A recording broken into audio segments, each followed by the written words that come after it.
What if you had a digital helper that could plan your day, answer emails, book appointments, and even edit your videos without you lifting a finger? Welcome to 2025, where AI agents are not just science fiction, they are about to change your life for real.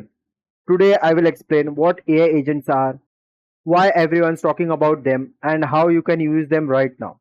Even if you are not a tech expert, stick around because I will reveal the best AI agent tools you can try today. So let's keep it super simple.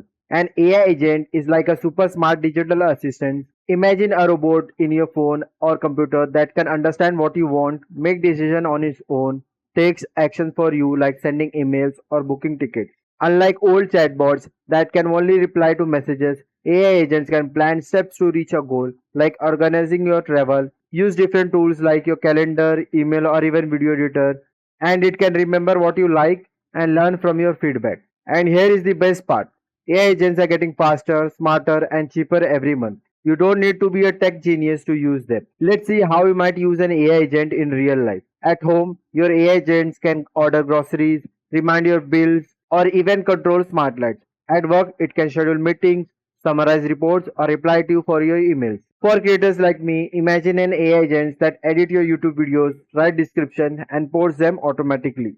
So here is why everyone is excited about AI agents because they can use more tools at once, like your calendar, email, and favorite app. AI agents can remember more thanks to their memory. They can learn your habits. They can also plan better. New agents can break down complex tasks into easy steps. They are affordable and anyone can use them, not just big companies. Don't get confused by all the choices. Here are the top easy to use AI agents tools right now. OpenAI ChatGPT with agents, great for personal tasks, writing, and planning. Google Gemini agents, best for people who use Google Calendar, Gmail, and Docs. Microsoft Copilot agents are perfect for works, emails, meetings, and Microsoft Office users. Pick the one that matches your daily apps. All of these are beginner friendly and have simple interfaces. But wait, what about AI agents that can edit your videos, design graphics, or even manage your social media? In my next video, I will show you how to set up your own AI agents for YouTube or Instagram. So make sure you subscribe. If this video helped you, hit like, subscribe, and comment what tasks do you wish an AI agent could do for you. I will pick the best answer for a shout out in my next video.